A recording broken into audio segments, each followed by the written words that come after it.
Welcome to Learn Commerce PU online classes.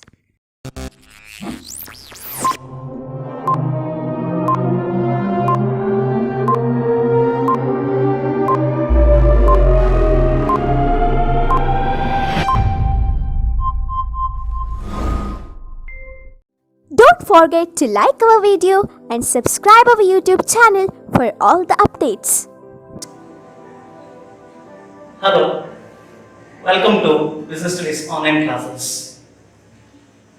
In my previous class, I have discussed about the formal and informal organization, its meaning, then features, merits and demerits. Let us make a clear distinction between formal organization and informal organization in today's class. First of all, whenever you get a question in a board exam for 8 marks, they will ask you distinguish between formal and informal organization. Then first you have to give a clear meaning in one or two sentences of both. That is what is formal organization, what is informal organization. Then you have to explain the points of distinction. Then you have to give a conclusion at the end, which one is the best. So let us analyze formal organization. As I already explained in my previous class, it is an organization structure in which there is clear-cut authority and responsibility to each and every person working in the organization. Good rules and discipline we can see in formal organization, and people are appointed by the organization. Then they will have a clear-cut goal to achieve.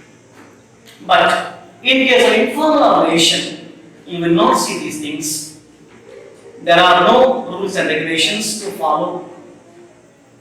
Group members, they select the leader. Leaders are not appointed by the organization. Then no goal to achieve, and relation remains interpersonal in case of informal organization. Let us analyze one by one the points of distinction. This is the basis of distinction. There are 10 points. On these basis we are distinguishing both. Now first one is meaning. As I already told you, here we can see a clear-cut rules and regulations to be followed by each and every person working in the organization. Then there will be objective to achieve, a clear objective to achieve in case of formal organization.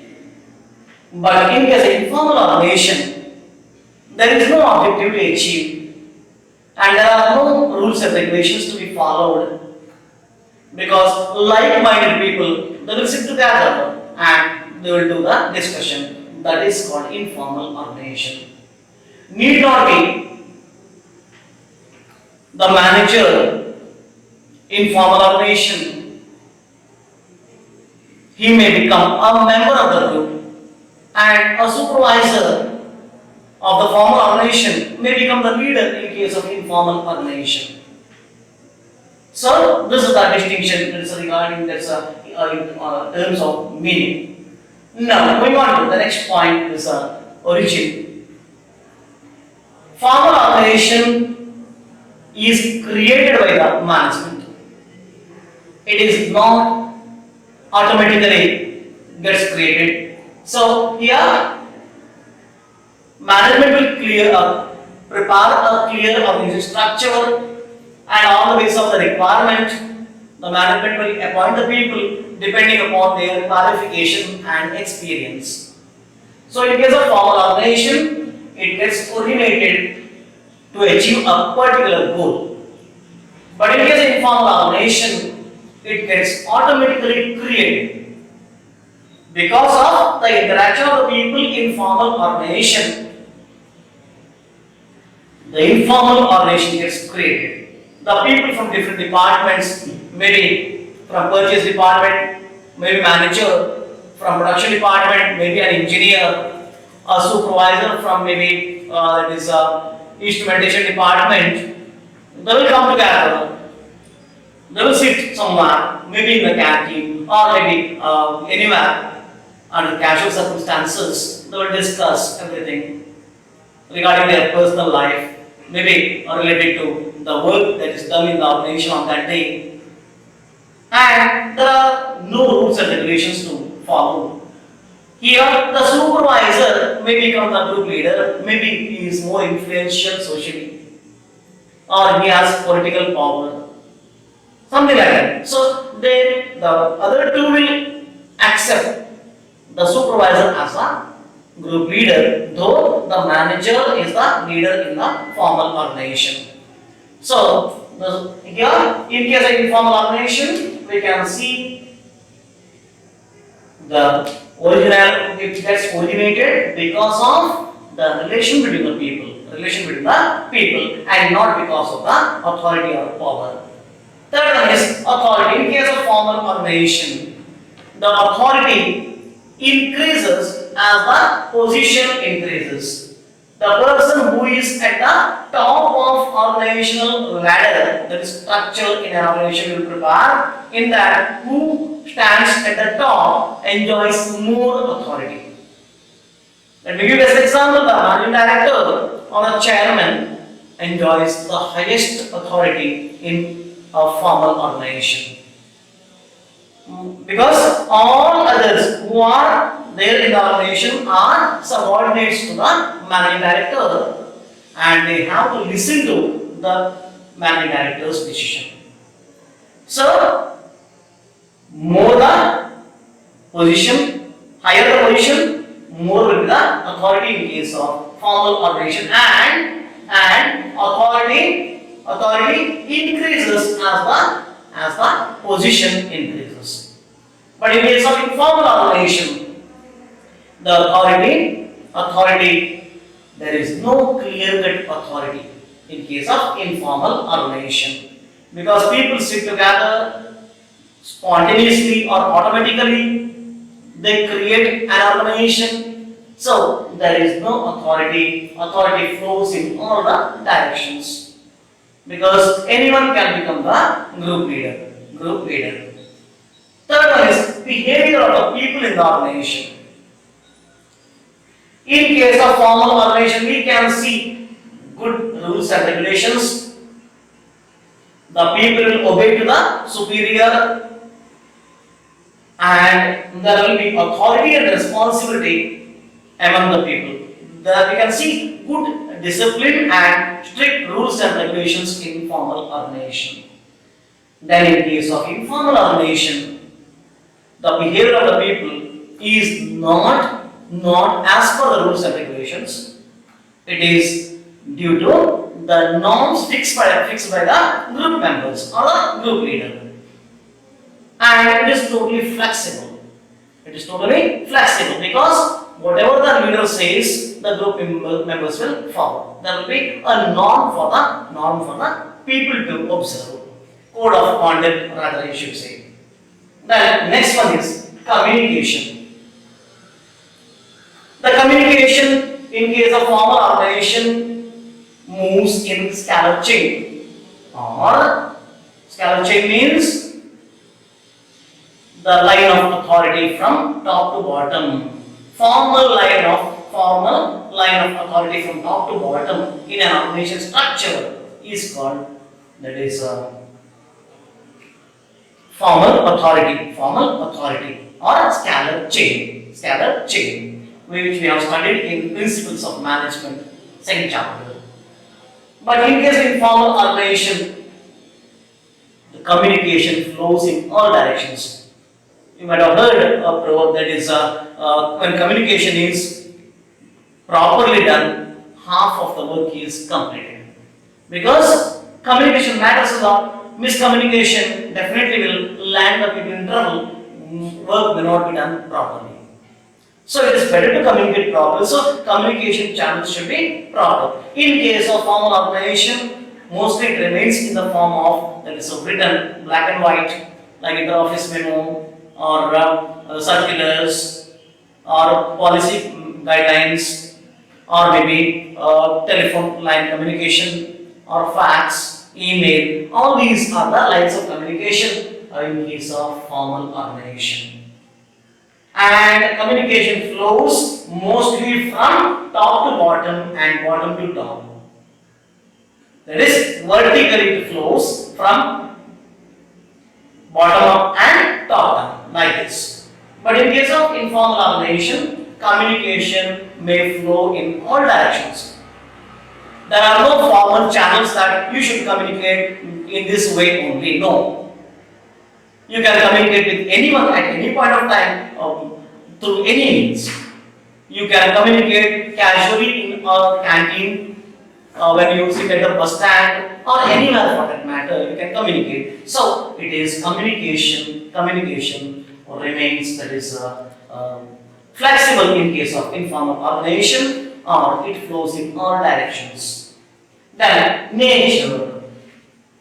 Formal organization always remains rigid. Rigid in nature because there are strict rules and regulations to be observed. People have to follow the disciplinary code of conduct that is established by the organization. So it is totally rigid in nature. The employees have no control. They have to obey the rules and regulations set by the management. In case of informal organization, it is not like that. It is flexible. Anyone can join at any time, and anyone can quit the group at any time. And even the people, they can follow the group norm only. That's all. And they can behave in any way they like. There are no strict rules and regulations. No discipline to be observed properly. So all this. So flexibility will be there in case of informal organization. Behavior of the people, how they behave. You can see strict discipline in case of that is formal organization. Strict discipline among the people. People behave in a formal way. In a formal way. They obey their seniors. That is, position matters a lot here. The authority and responsibility that is decided by the position in the organization. Like a manager enjoys more power than an engineer. Like that.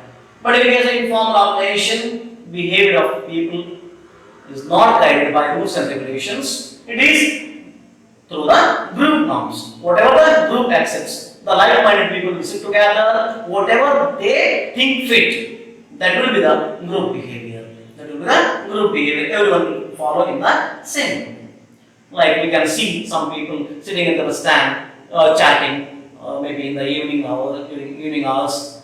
So they will have same mentality. Whatever one says, the others will follow. So like that, there is a code of behavior in case of informal organization.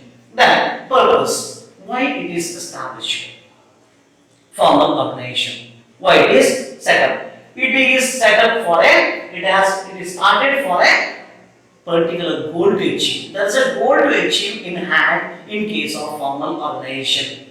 But in case of informal organization, no predetermined goals. They will join together, they will sit together spontaneously or automatically because of the interaction between the people. Because of the relation between the people, maybe social or any other relation among them, they will sit together and they will form their own groups. So, there is no purpose to achieve in case of informal organization, but in case of formal organization, there is a purpose, definite purpose to achieve. And to achieve that purpose only, the formal organization gets created. Next one, structure. What type of structure formal organization has? Formal organization, always it is a well-defined and definite authority for each individual. Everyone who is there in the formal organization will have a definite that is a work to do. And authority will be given to them. Their job will be described properly. Scope of their authority is clear. So they have to act within the authority sanctioned to them by the top management. But in case of informal organization, there is no proper structure, no clear-cut structure, because the emphasis is on people. That is, the people, they join together without having any, that is a purpose to achieve, but because of the attachment, likes, dislikes, or prejudices, because of that, they join together and form their own group in case of informal organization. Then last one is relationship. In case of formal organization, the relationship is totally impersonal. Impersonal in the sense they have only relation, that is official relation they have, no other, that is a social relation, nothing exists. When they come out of their work, after doing their work, when they come out from the factory or office, then there will not be any relation exist between them. Any relation, any attachment that forms that is the part of informal organization. So, in case of informal organization, we can see interpersonal relation. Interpersonal relation. Interpersonal in the sense because of likes, dislikes, or prejudices, or whims, whatever it is attachments. They will join together. So there is interpersonal relationship among the people in case of informal organization, but which is absent. There is only impersonal relationship in the formal organization. This is about the distinction between formal and informal organization. Now, if they ask you a question in board exam, then you should give a concluding part stating that formal organization is followed in almost all the business organizations like national companies, multinational companies, everywhere formal organization is followed, and informal organization gets automatically created, and it is a main source for getting feedback from the employees by the management. What the management will do is, management will spread some rumors like they want to introduce new technology. Then that will be spread through the informal organization as a rumor, and how the employees will react for that. That feedback will be received, and if they think the feedback is good, employees are ready to accept the change, then immediately they can easily introduce. Otherwise, to make the employees accept the change, they have to take some other measures like giving incentives or whatever the name you call. So that should be done in case of informal organization. There is an organization to achieve the goal. So management will follow these policies, like they will get the feedback first, then they will take decision whether to introduce the technology, whether to go for expansion, modernization, all these things will be done. So you have to conclude like that. In case of formal organization is preferable in case of large-scale business organization, and informal organization is a part of formal organization, and this will help the management to achieve their goal through the formal organization. So this is the conclusion for the distinction between formal and informal organization. Now let us move on to the next part, that is delegation. Delegation. What is delegation? Delegation is the transferring or shifting or granting or giving the authority to lower levels. Suppose the head of the institution is on leave. The institution should run. What the head of the institution will do? He or she will transfer their authority to the immediate subordinate, next senior faculty, to do the routine work. Remember, delegation will be done only to that is do the routine work and not any other work.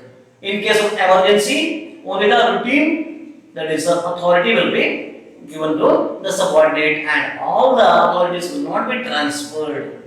So the subordinate has to work within prescribed limit. That is, whatever the authority sanctioned to the subordinate, that should be utilized, and the subordinate cannot take any decisions which is beyond the authority sanction to him. Let me give you an example. Mr. A, the manager of an organization. Mr. B is the, let us take as deputy manager. Suppose Mr. A is going on leave, then he has to dedicate his authority to Mr. B because the work should not suffer. That is the main intention of delegation. The routine work should not suffer. It should go in a smooth way. It should not hinder the work of the organization. So Mr. A will delegate authority to Mr. B. Now Mr. B has to do his work as a deputy manager, and along with that additional burden of Mr. A that should be done by Mr. B. So that the routine work is not hindered or not suffered. That is the main intention behind this delegation. Let us know the meaning by analyzing a definition given by Theo Heyman. Theo Heyman. Let me read the definition for you. Delegation of authority merely means the granting of authority to subordinates to operate within prescribed limits. What does that mean? Delegation of authority merely means the granting of authority, sanctioning the authority, or giving the authority, or transferring the authority by the superior to subordinates who are below their level in an organization structure to operate within prescribed limits. As I already told you, so they have to operate who? The subordinates should operate within prescribed limits. That means the limit given by its authority sanctioned by the superior. Depending upon the authority sanctioned by the superior, the subordinate has to act. That means within the scope of authority given to the subordinate should act. So that is what the meaning of that is a delegation. Now let us analyze the elements of delegation. First one is authority. What is authority? Authority means the power. Authority means the power. That is, when a person has been appointed in the organization, he will automatically acquire the power of that particular position. The authority is decided by the position in the organization. Like as I already told you, managing director enjoys highest authority. Manager of a department enjoys highest authority compared to the people working in that particular department. So, Mr. A in this case, being the manager of a particular department, let us assume that materials management department, MMD, materials management department, he enjoys all the authority to control the subordinates working in materials management department. So he is responsible to get the work done through all the subordinates working in his department, that is materials management department. So higher the power, so higher the authority, position, higher will be the authority or power. We call this as power. So authority is the right to give orders and obtain obedience. So giving order is one part. So when order is given, people will listen, the subordinates will listen only when the person who orders has the authority to do it. The manager, when orders that work should be done, he calls an engineer and says, this much work I am assigning you by 4 p.m. in the evening. I must get the work done. Then before 4, it is the responsibility of Mr. B or the subordinate to get the work done. He should report the manager that work is done. So it is like that. So authority means the right to command and to obtain obedience. Obedience in the sense the people to whom the work is given, they must be loyal, they must obey the authority, or the manager. So that is authority. Moving on to the second element, that is responsibility. Responsibility is nothing but duty to perform. When manager says, I want this work get done by 4 p.m. in the evening, then it is the responsibility of the subordinate to do the work.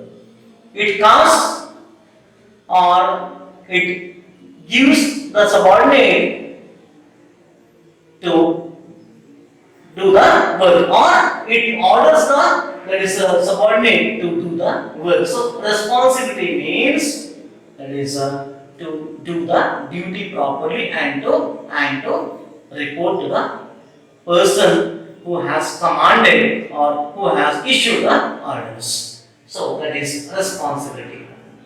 And responsibility arises because of authority.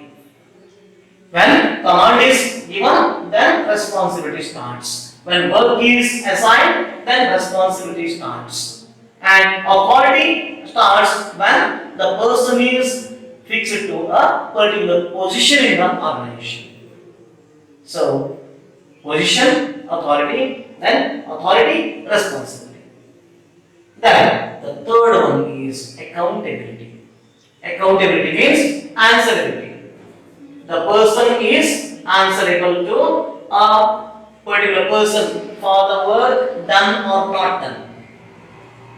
When the manager assigns work to the deputy manager, he is answerable for the work done or not. So, whatever work is done, it should be done in a proper way. Otherwise, the deputy manager has to give reasons why the work is not done, what made him not to do the work, or what are the hurdles in the or problems in the work. So, all these things should be reported to the higher authority or the manager. So, accountability is the answerability or assuming the risk by the subordinate. So, when a boss orders or commands to the subordinate has to do the work, and in the meantime, he will be answerable for the work done or not done. So, he has to report and he has to make sure that the work is done in a proper way.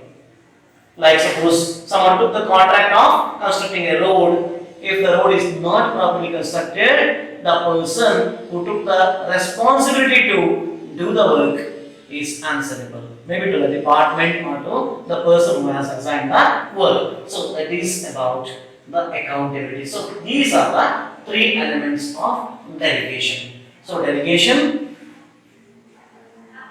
means sanctioning that is transferring the authority from superior to subordinate in case of emergency to act within prescribed limits. So, a particular scope will be defined within which the subordinate is supposed to do the work. So, that is about the elements of delegation. Now, write question for the assignment. Mention the elements of delegation. Mention the elements of delegation. So, submit the assignment on time and write only the points, no need of explanation. Thank you for watching this video. Thank you.